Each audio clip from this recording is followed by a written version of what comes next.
Selamat pagi anak-anak, kita bertemu lagi untuk pertemuan kita yang ketiga kalinya dalam pembinaan calon komuni pertama secara online. Ini adalah pertemuan kita yang ketiga kali.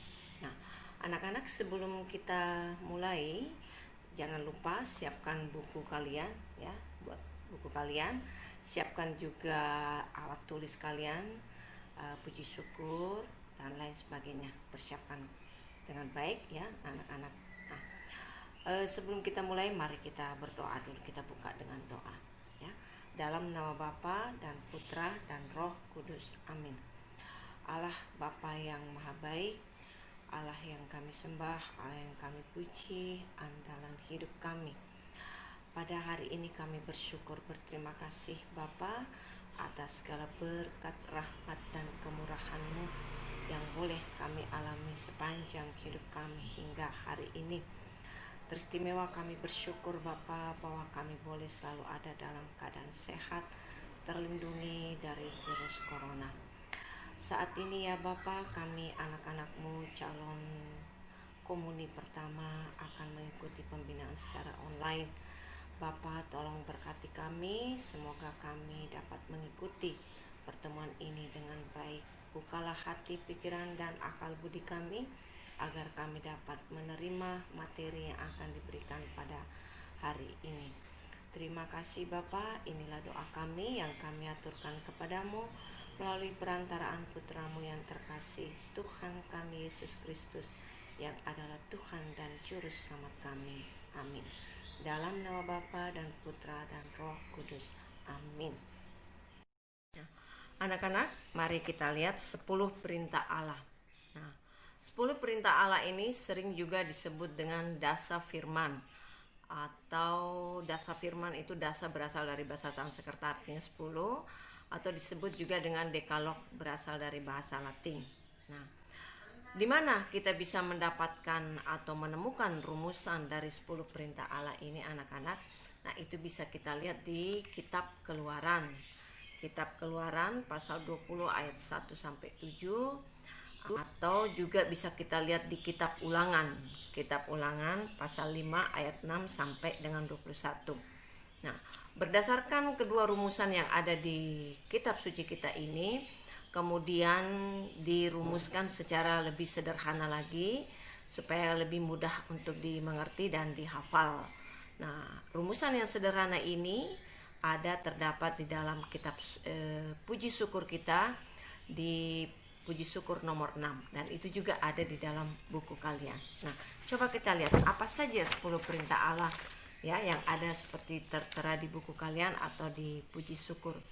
Nah, perintah yang pertama, jangan menyembah berhala, berbaktilah kepadaku saja, dan cintailah aku lebih dari segala sesuatu. Yang kedua, jangan menyebut nama Tuhan Allahmu dengan tidak hormat. Ketiga, kuduskanlah hari Tuhan. Keempat, hormatilah bapak ibumu. Kelima, jangan membunuh. Keenam, jangan berzina. Ketujuh, jangan mencuri. Kedelapan, jangan bersaksi dusta atas sesamamu. 9, jangan mengingini istri sesamamu. Dan yang ke-10, jangan mengingini milik sesamamu secara tidak adil. Ya. 10 perintah Allah ini anak-anak dibagi atas dua bagian utama ya, dua bagian. Perintah yang pertama, kedua dan ketiga itu berhubungan dengan bagaimana sikap kita terhadap Allah sebagai pencipta kita. Sedangkan perintah yang keempat, 5, 6, 7, 8, 9 sampai 10 itu berhubungan dengan sikap hidup kita terhadap sesama, berhubungan dengan sesama. Bagaimana kita dengan sesama. Nah, anak-anak terkasih, mari kita coba ulas satu persatu ya. Ibu akan menjelaskan satu persatu dari 10 perintah Allah ini secara sederhana, secara ringkas. Mudah-mudahan kalian bisa mengerti. Tetapi pengertiannya juga ada di dalam buku kalian. Jadi nanti sambil mendengar apa yang Ibu sampaikan, kalian juga bisa membacanya di buku supaya kalian lebih jelas lagi, lebih mengerti ya. Kita mulai dengan perintah yang pertama. Jangan menyembah berhala, berbaktilah kepadaku saja, dan cintailah aku lebih dari segala sesuatu. Nah, kenapa Tuhan memberikan perintah ini? Karena kita ini hanya boleh menyembah Tuhan saja, ya. Allah adalah Allah yang menciptakan kita. Apa yang kita miliki dan semua yang kita miliki ini semuanya adalah berasal dari kemurahan Tuhan. Ya, kita hadir di dunia karena kemurahan Tuhan. Semuanya, ya, sehingga kita harus menghormati Allah. Kita harus menyembah Allah saja. Kita tidak boleh menyembah yang lain. Terutama dalam berdoa, dalam memohon sesuatu, kita harus memohon kepada Tuhan, meminta kepada Tuhan sebagai Allah yang Maha Kuasa, yang menguasai seluruh bumi beserta seluruh isinya, yang menciptakan bumi beserta seluruh isinya, termasuk kita manusia. Allah adalah Allah yang Maha Kuasa. Nah, untuk itu hanya kepada Dialah yang harus kita sembah, yang kita harus berbakti. Kemudian kita harus mencintai Dia lebih dari segala sesuatu. Kita tidak boleh mencintai hal-hal lain melebihi cinta kita kepada Tuhan. Ingat hukum yang utama dan yang Tuhan berikan kepada kita, yaitu bahwa cintailah Tuhan Allahmu dengan segenap hatimu dan dengan seluruh jiwa dan ragamu. Kita harus mencintai Allah. Kemudian hukum yang kedua, baru kita mencintai sesama kita seperti diri kita sendiri. Jadi anak-anak, kita harus mencintai Allah, mengutamakan Allah dalam mencintainya, berbakti kepadanya. Kemudian kita tidak boleh menyembah yang lain selain daripada Allah. Nah, perintah yang kedua, jangan menyebut nama Tuhan Allahmu dengan tidak hormat. Kenapa anak-anak kita tidak boleh menyebut nama Tuhan Allah dengan tidak hormat? Karena nama Tuhan itu adalah nama yang kudus, nama yang suci. Kita tidak boleh menyebutnya dengan tidak hormat, apalagi sambil berguyon, sambil mengolok-olok dan lain sebagainya, hal yang tidak pantas, ya. Nama Tuhan adalah nama yang kudus. Karena itu kita harus menyebut Dia dengan penuh hormat. Ya, kita harus selalu menghormati dan mengakui Allah sebagai sumber kehidupan kita, tujuan hidup kita. Karena Dialah sumber hidup kita. Kita nggak punya apa-apa, nggak bisa seperti sekarang ini kalau bukan karena kasih dan kemurahan Tuhan. Karena itu kita nggak boleh menyebut sembarangan, ya. Kita harus menyebutnya dengan penuh hormat, bahwa Dia adalah Allah kita, Allah yang Maha Kuasa, yang penuh dengan kasih sayang. Untuk itu anak-anak, kita harus membuka hati, ya, membuka hati, membuka hidup kita akan kehadiran Tuhan, ya. Kita harus membuka hati, membuka pikiran dan semua yang ada dalam diri kita itu terhadap Tuhan, ya, sebagai Allah satu-satunya sumber kehidupan kita. Kita juga harus terbuka terhadap sapaan-sapaan Allah dalam hidup kita, karena Allah adalah Allah yang menyelamatkan kita, ya. Kita harus melakukan semua itu sebagai hormat bakti kita kepada Allah. Nah, kita harus menyadari, ya, membuka hati dan menyadari dengan sungguh bahwa hanya Allah lah satu-satunya Allah kita yang Maha Kuasa, yang menciptakan diri kita, yang mengatur seluruh hidup kita. Kita tidak punya kemampuan apa-apa jika bukan karena Allah yang memberikan. Kita tidak punya apa-apa jika bukan karena Allah yang memberikan. Untuk itu kita tidak boleh sombong. Kita harus menjadi orang yang rendah hati, karena menyadari sungguh bahwa Allah lah sumber hidup kita, Allah lah tujuan hidup kita. Nah, perintah yang ketiga, kuduskanlah hari Tuhan. Nah, anak-anak, kuduskanlah hari Tuhan.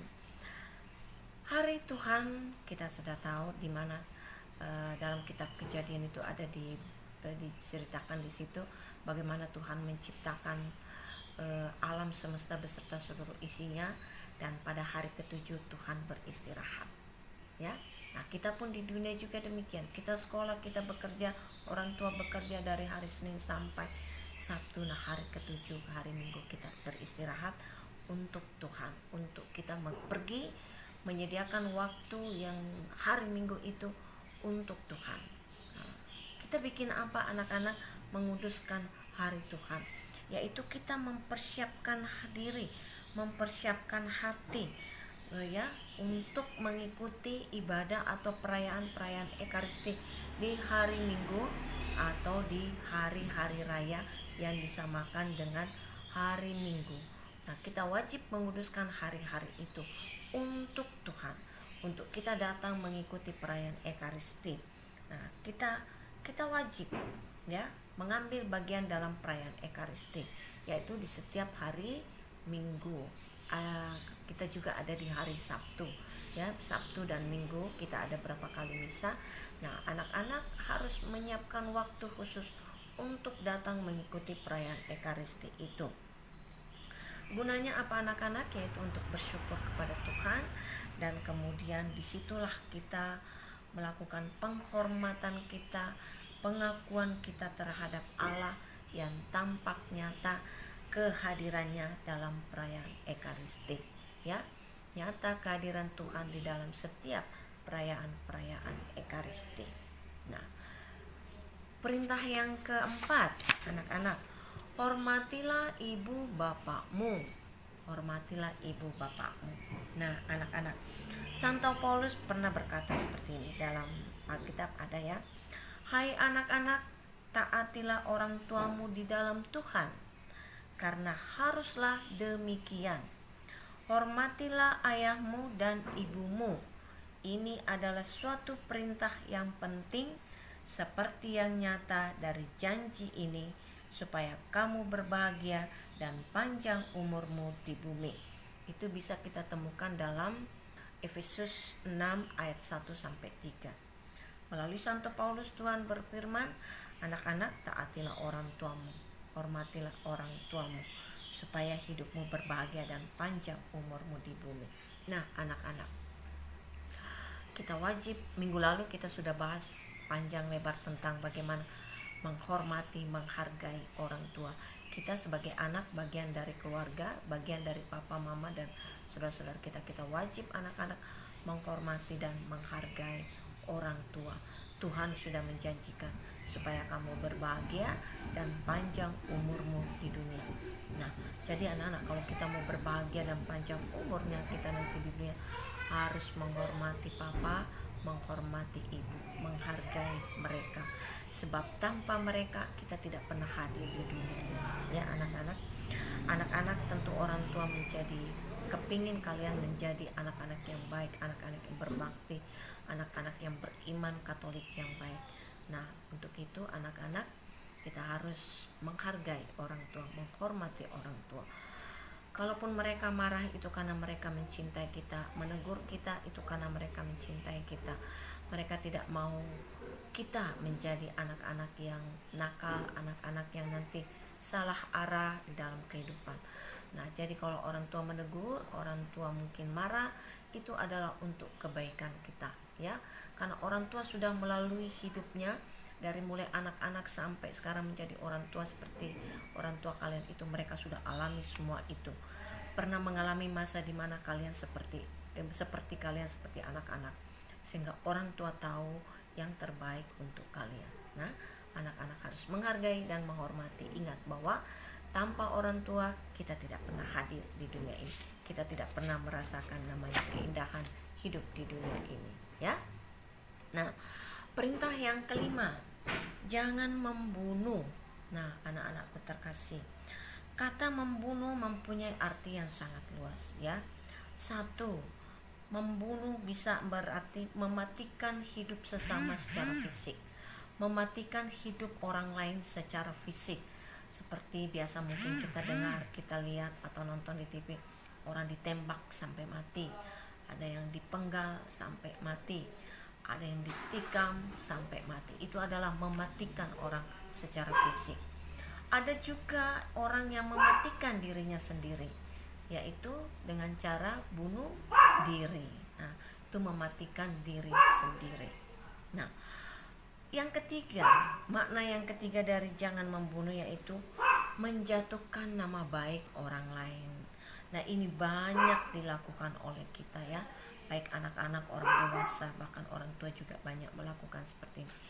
Menjatuhkan nama baik orang lain. Kadang-kadang kita ingin dipuji, kita ingin dianggap, kita ingin dianggap seperti orang hebat, kita ingin cari muka supaya dibilang ini dan itu, orang rela melakukan ini, ya, menjatuhkan nama baik orang lain melalui dengan cara memfitnah, bersaksi dusta, ya, memfitnah orang lain, mengolok-olok orang lain, meremehkan orang sampai orang lain tuh merasa sakit hati, menderita karena difitnah, karena diolok-olok, karena diremehkan, karena dicemarkan nama baik. Itu anak-anak sering kita mendengar kata pepatah mengatakan fitnah lebih kejam dari pembunuhan. Kenapa anak-anak ini dikatakan seperti itu? Karena anak-anak memfitnah orang, ya, mencemarkan nama baik orang, itu sakitnya luar biasa dan itu bisa sampai makan waktu lama untuk bisa sembuh dari rasa sakit itu. Nah, hal ini juga menimbulkan dendam. Nah, orang kalau dendam itu luar biasa sakit hatinya. Nah, biasanya orang bisa bertindak hal-hal yang lebih tidak bagus lagi. Jadi anak-anak memfitnah orang, mengolok-olok orang, menjatuhkan nama baik orang, menyakiti orang dengan cara seperti ini, itu rasa sakitnya berkepanjangan. Bahkan ada orang yang sampai depresi, sakit hati, dan akhirnya ada yang memilih jalan pintas, misalnya bunuh diri dan lain sebagainya. Jadi anak-anak, kita harus menghargai hidup kita yang Tuhan sudah berikan dan hidup orang lain. Tuhan berfirman dalam kitab Kejadian, hidup kita sangat berharga dan mulia di hadapan Tuhan. Untuk itu kita harus menghargai hidup kita yang Tuhan berikan kepada kita ini, ya. Kita masuk pada perintah ke-6, ya. Perintah ke-6 itu jangan bersinah. Nah, Ibu gabungkan juga dengan perintah yang ke-9, jangan mengingini istri sesamamu. Nah, kedua perintah ini Ibu jadikan satu uraian karena maksudnya hampir sama, ya. Kedua perintah ini menunjuk kepada tindakan suami istri yang melakukan dosa seksual atau perselingkuhan, ya. Orang berselingkuh itu berarti dia bersinah, ya. Jadi ini menunjuk kepada tindakan suami istri yang melakukan dosa seksual atau melakukan perselingkuhan, ya. Kedua perintah ini, jadi Tuhan melarang itu, ya. Nah, tindakan ini juga anak-anak, tindakan yang kedua perintah ini dilarang itu juga mengarah kepada ketidaksetiaan dari suami istri, ya. Suami dan istri berarti kalau berselingkuh berarti kan ada yang tidak setia di situ, ya. Mereka melanggar janji nikah mereka, perkawinan mereka di gereja yang mereka sudah diikat oleh Tuhan untuk menjadi satu, tetapi karena satu dan lain hal kemudian yang salah satu dari antara suami istri itu melakukan perselingkuhan, otomatis dia bersinah, ya. Nah, anak-anak, kenapa Tuhan melarang ini? Karena semua ini menghancurkan keindahan, keharmonisan dari hidup berkeluarga. Nah, menghancurkan keindahan dan keharmonisan kehidupan berkeluarga, ya. Ada anak-anak, coba bayangkan kalau ada keluarga papa dan mama atau salah satunya berselingkuh, ya. Bagaimana kehidupan dalam keluarga itu pasti tidak harmonis, ya. Kemudian yang paling lagi anak-anak, bahwa itu melanggar kesucian hidup. Karena perkawinan itu adalah sesuatu yang suci karena sudah diberkati dan diikat sendiri oleh Tuhan.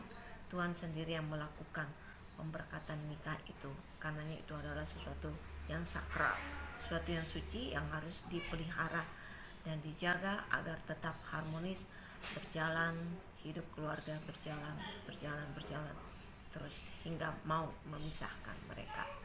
Jadi jangan bersinah, jangan mengingini istri sesamamu, ya. Nah, perintah yang berikutnya, perintah yang ke-7, jangan mencuri. Dan Ibu uraikan juga dengan perintah yang ke-10, jangan mengingini milik sesamamu secara tidak adil. Itu karena hampir sama, ya, maksudnya. Nah, kenapa anak-anak? kedua rumusan ini mengarah pada tindakan untuk mengambil atau menguasai milik orang lain dengan cara misalnya mencuri, menipu, merampok, dan lain sebagainya.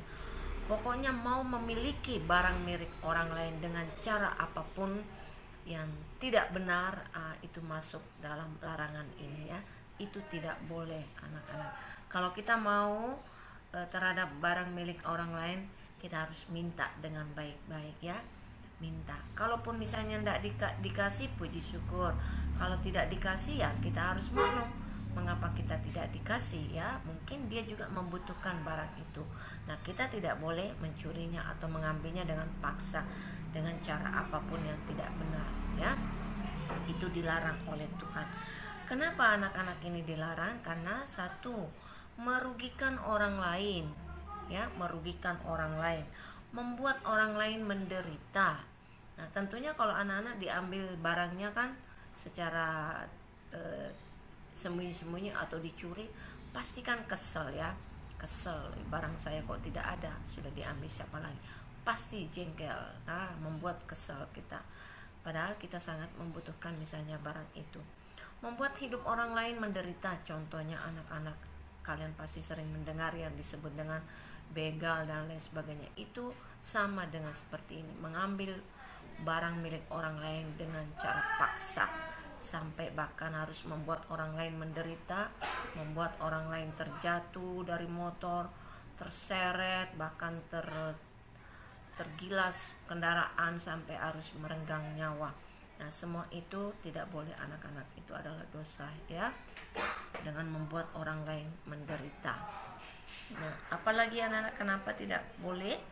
Membuat suasana hidup orang lain itu tidak aman, hidup orang menjadi tidak nyaman ya, seperti itu. Karena kalau kita kecurian, pasti kita merasa tidak nyaman, ada rasa jengkel, ada rasa marah dan lain sebagainya, membuat hidup kita tidak bahagia. Untuk itu kita tidak boleh melakukan itu, karena kita menjadikan orang lain hidupnya tidak bahagia ya. Sedangkan Tuhan mau kita harus selalu membuat orang lain hidup bahagia ya. Nah, anak-anak, orang yang melakukan hal seperti ini, mencuri atau merampok, mengambil barang orang lain, itu pasti hidupnya tidak tenang anak-anak ya. Pasti selalu di dalam hati, suara hati mengatakan, aduh, saya tadi sudah mencuri, saya sudah ambil ini dan sambil ini. Nah, apa yang harus dilakukan anak-anak jika seperti itu terjadi? Seperti itu kita harus mengembalikannya ya. Kita harus mengembalikan dan kemudian minta maaf kepada orang yang kita sudah susahkan ya. Demikian anak-anak. Nah, perintah yang ke-8, jangan bersaksi dusta tentang sesamamu. Nah, apa itu bersaksi dusta anak-anak? Bersaksi dusta itu seperti ini anak-anak, memutarbalikkan kebenaran yang ada. Jadi sesuatu yang benar kita katakan tidak benar, atau sesuatu yang tidak benar kita katakan benar. Jadi artinya kita tidak jujur, seperti itu. Nah, itu juga dilarang oleh Tuhan. Yang Tuhan kehendaki adalah kalau itu salah kita katakan salah, kalau itu benar kita katakan yang benar. Kita tidak usah berbohong ya, kita katakan yang sebenar-benarnya. Meskipun mungkin nanti ada pengaruh yang kurang baik, tetapi yang paling penting bahwa kita sudah jujur, kita tidak berbohong anak-anaknya. Karena kenapa? Itu juga merugikan orang lain. Coba kamu bayangkan kalau ada temanmu yang mengatakan kau mencuri padahal kau tidak mencuri, itu kan merugikan kamu. Begitupun sebaliknya, kalau kita yang melakukan berarti kita juga merugikan orang lain. Jadi kita tidak boleh melakukan itu anak-anaknya. Tuhan berfirman dalam Matius 5 ayat 37, jika benar katakan benar, jika salah katakan salah. Jadi kita harus bersikap jujur dan terbuka. Kita tidak boleh memutar-mutar balikkan kebenaran ya. Nah, demikian anak-anak, kita sudah selesai menyangkut tentang 10 perintah Allah. Nah, sekarang kita masuk pada 5 perintah gereja. Nah, Anak-anak, sekarang kita masuk kepada 5 perintah gereja. Ya. Kalian bisa buka di buku pegangan kalian di bab 11 atau di puji syukur nomor 7. Mari kita coba baca satu-satu ya. Apa saja itu 5 perintah gereja? 1. Rayakan hari raya yang disamakan dengan hari Minggu. Kedua, ikutlah perayaan Ekaristi pada hari Minggu dan hari raya yang diwajibkan. Dan janganlah melakukan pekerjaan yang dilarang pada hari itu. Ketiga, berpuasalah dan berpantanglah pada hari yang ditentukan. Keempat, mengaku dosalah sekurang-kurangnya sekali setahun. Kelima, sambutlah tubuh Tuhan pada masa Paskah. Kelima perintah gereja ini, anak-anak, itu harus menjadi pedoman pelaksanaan hidup kita sebagai orang-orang yang beriman Katolik. Jadi ini adalah pedoman pelaksanaan hidup kita sebagai anak yang beriman Katolik. Kita harus berusaha untuk hidup baik dan sungguh-sungguh melaksanakan perintah ini dan tidak melanggarnya. Anak-anak, coba kita bahas satu persatu ya tentang 5 perintah gereja ini. Ibu akan kembali jelaskan secara sederhana dan singkat. Penjelasannya secara panjang lebar ada dalam buku kalian. Perintah yang pertama dan kedua ibu jadikan satu uraian karena maksudnya hampir sama. Perintah pertama tadi, rayakan hari raya yang disamakan dengan hari Minggu. Ikutilah perayaan Ekaristi pada hari Minggu dan hari raya yang diwajibkan, dan jangan melakukan pekerjaan yang dilarang pada hari itu. Apa maksudnya ini perintah ini ya anak-anak? Kedua rumusan ini maksudnya hampir sama, yaitu keduanya berbicara tentang upaya kita, usaha kita untuk menyisihkan waktu untuk Allah. Ya, seperti tadi dikuduskanlah hari Tuhan, itu kita harus menyisihkan waktu untuk Tuhan, waktu khusus untuk Tuhan.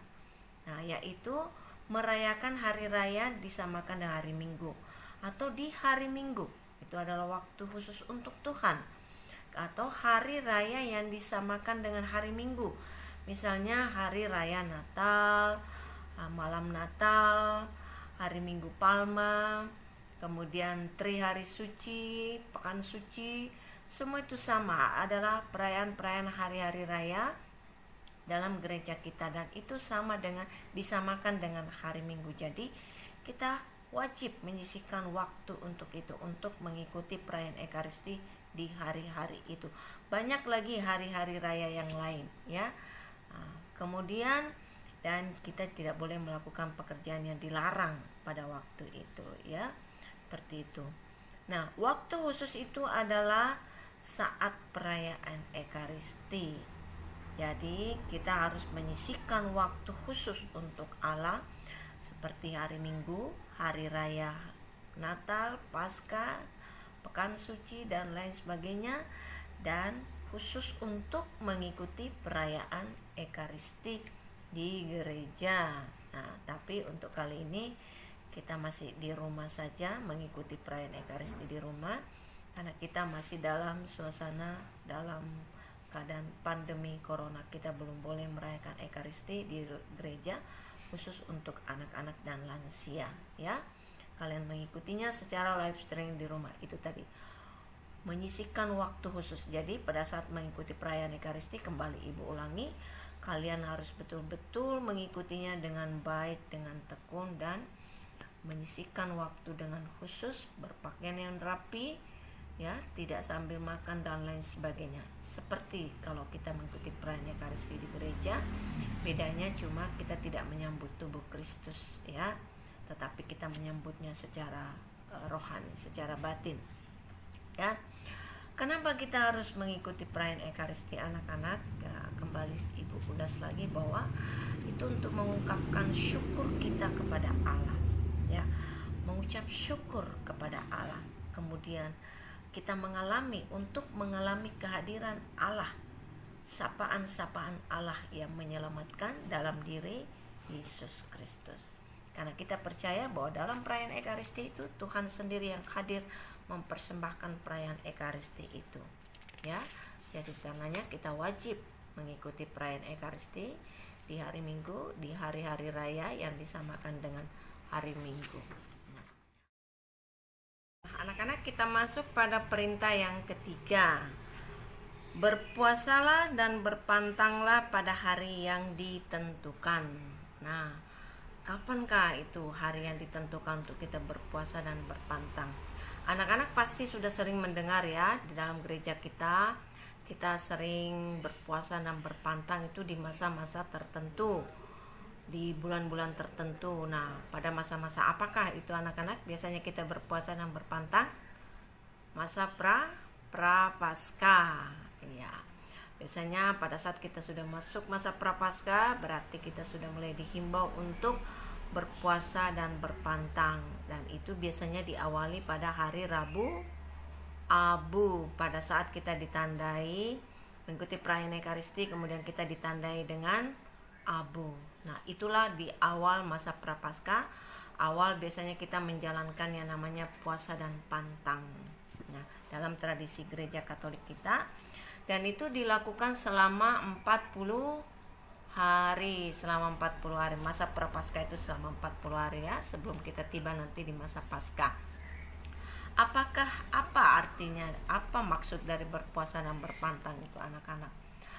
Kita diharapkan menjalankan atau menghayati arti dari bermati raga. Ya, puasa dan pantang itu menghayati, menjalankan arti dari mati raga. Ya, berpuasa, berpantang.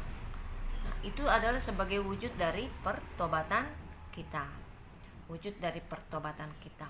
Nah, puasa dan pantang dalam gereja kita itu sangat mudah dan sangat sederhana dan mudah untuk dilaksanakan anak-anak. Ya, tidak berat. Ya, itu sangat mudah dan sederhana. Bagaimana cara melakukan puasa dan pantang ini? Nah, puasa anak-anak itu hanya dilaksanakan, aturan dalam gereja Katolik ya, hanya dilaksanakan 2 kali saja. Jadi selama masa Prapaskah itu berpuasa itu hanya dilakukan 2 kali saja atau 2 hari saja, yaitu pada hari Rabu Abu dan Jumat Agung. Nah, disitulah kita berpuasa. Bagaimana bentuk berpuasa itu anak-anak? Berpuasa di sini yang diminta oleh gereja yaitu bahwa kita hanya boleh makan sekali sehari. Ya, kita hanya dianjurkan makan kenyang hanya sekali sehari. Biasanya kita makan kenyang itu minimal 2 kali sehari ya, ada yang 3 kali. Seperti kita makan kenyang itu pada makan siang atau pada saat kita makan malam. Ada juga yang makan kenyang pada saat sarapan, yaitu makan dengan nasi dan lauk-lauk sebagainya. Nah, dalam masa puasa ini kita hanya diminta untuk mengurangi makan kenyang itu tadi. Yang tadinya 2-3 kali, kita kurangi menjadi 1 kali. Boleh dipilih, mau makan siangnya saja, makan malam tidak, sarapan besar tidak. Ataukah kita memilih hanya makan kenyang di malam hari. Terserah kita, yang penting hanya sekali ya. Makan kenyang hanya sekali sehari. Bukan makan kenyang sekali sehari ya. Makan kenyang sekali sehari itu artinya kita makan sepuas-puasnya sampai kenyang sekali dalam sehari itu. Wah, itu salah ya, bukan itu maksudnya. Itu malah membuat kita tidak nyaman, kekenyangan ya, akhirnya menjadi sebuah penyakit. Nah, itu berpuasa. Nah, bagaimana berpantang? Apa arti dari berpantang? Ya, berpantang itu dilakukan selama masa Prapaskah itu dilakukan 8 kali berpantang itu, yaitu pada hari Rabu Abu, pada 6 hari Jumat selama masa Prapaskah itu. 6 hari Jumat selama masa Prapaskah itu di waktu itu biasanya kita jalan salib, dan di Jumat Agung Jadi Rabu Abu ditambah 6 hari Jumat selama masa Prapaskah dan di Jumat Agung. Disitulah kita berpantang. Bagaimana itu praktek berpantang? Nah, pasti kalian sering mendengarkan itu mama, papa kalian atau saudara-saudara kalian yang sudah dewasa membicarakan, oh saya mau berpantang tidak makan daging. Boleh, artinya selama 40 hari itu tidak makan daging pada waktu makan. Ada yang tidak makan ikan, cukup makan sayur, atau cukup makan telur 1 butir. Itu semua bisa aja dilakukan. Atau papa kalian yang biasanya merokok 2 bungkus 3 bungkus mengatakan, oh selama masa Prapaskah ini saya hanya merokok 1 bungkus saja, berarti mengurangi dari 3 bungkus menjadi 1 bungkus dan lain sebagainya. Nah, anak-anak, meskipun dalam gereja Katolik anak-anak seumuran kalian belum diwajibkan untuk berpantang, tapi kalian bisa melakukannya dengan cara misalnya tidak jajan, ya. Biasanya kan jajan sepuas-puasnya di sekolah nih. Nah, sekarang selama masa Prapaskah itu tidak jajan. Atau kalau biasanya dikasih uang jajan 20.000, sekarang sisihkan setengahnya untuk dimasukkan ke dalam aksi puasa pembangunan atau dalam amplop APP itu ya, di APP. Nah, biasanya ada kotak APP di sekolah atau dimasukkan ke gereja dalam amplop APP. Nah, itu bisa kalian lakukan seperti itu. Itu salah satu bentuk dari berpantang dari kalian, ya. Uang jajannya dikurangi atau bahkan tidak jajan sama sekali. Nah, anak-anak, itulah arti atau bentuk-bentuk dari berpuasa dan berpantang dalam gereja Katolik kita. Nah, sekarang perintah yang keempat dari perintah gereja. Mengaku dosalah sekurang-kurangnya sekali setahun. Nah, anak-anak kita diminta mengaku dosa sekali setahun. Kenapa? Karena kita ini manusia yang sering jatuh dalam dosa ya anak-anak ya. Kita pasti sering jatuh dalam dosa, berbuat dosa, baik dengan perkataan-perkataan kita, perbuatan kita, pikiran-pikiran kita. Kita tidak luput dari dosa. Nah, karena itu Tuhan meminta kita untuk mengakui dosa kita sekurang-kurangnya sekali setahun. Kenapa anak-anak? Karena pada saat kita berdosa berarti kita sedang memutus hubungan kita dengan Tuhan. Ya. Orang yang berdosa itu berarti dia sedang tidak bersama dengan Tuhan. Karena dia melanggar apa yang Tuhan perintahkan. Dia melanggar apa yang Tuhan inginkan terhadap diri kita. Nah, kita sedang bersama dengan iblis, ya. Yang membuat kita jatuh dalam dosa itu kan iblis. Iblis selalu mau supaya kita melanggar perintah Tuhan. Iblis selalu mau supaya kita tidak bersama dengan Tuhan. Nah, makanya kalau kita berbuat dosa berarti kita tidak sedang bersama Tuhan, tapi kita sedang bersama dengan iblis. Nah, karenanya kalau kita berdosa kita harus kembali kepada Tuhan. Bagaimana caranya? Kita harus melakukan atau menerima sakramen tobat ya, melalui pengakuan dosa. Kita harus mengakui dosa-dosa kita. Itu tadi Tuhan bilang minimal, gereja mengatakan minimal sekali setahun. Nah, kita harus bertobat. Menerima sakramen tobat berarti kita bertobat ya, bertobat untuk tidak melakukan lagi dosa-dosa itu. Ya, kita kembali berdamai dengan Tuhan. Kita kembali kepada Tuhan. Kita tinggalkan iblis tadi ya, supaya kita kembali bersama dengan Tuhan. Nah, bertobat berarti harus dibuktikan dengan menerima sakramen tobat. Bukan hanya dengan kata-kata, ya Tuhan, aku menyesal, aku berdosa, aku bertobat. Tapi harus diwujudkan dalam menerima sakramen tobat. Supaya betul-betul dosa kita itu diampuni. Melalui pastor, Tuhan mengampuni dosa-dosa kita.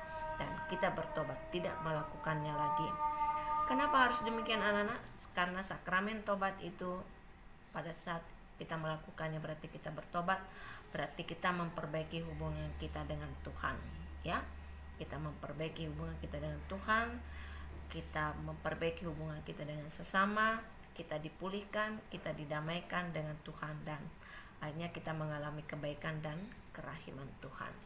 Kita diberikan rahmat lagi oleh Tuhan, ya.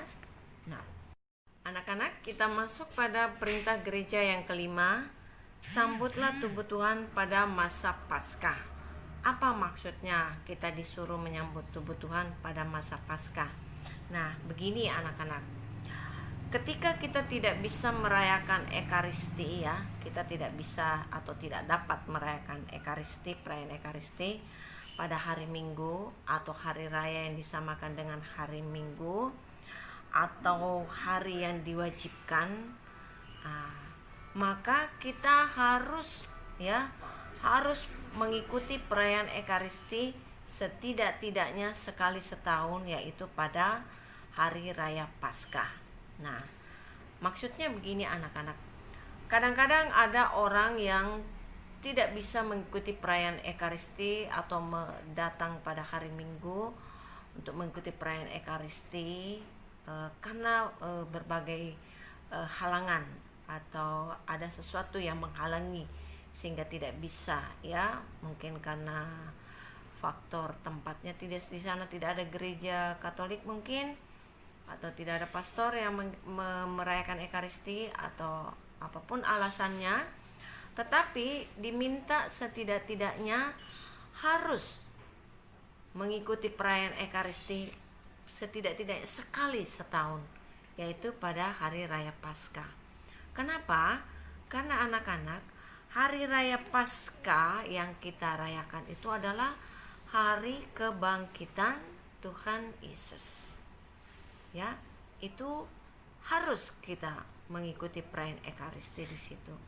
Karena itu adalah hari raya kebangkitan Yesus.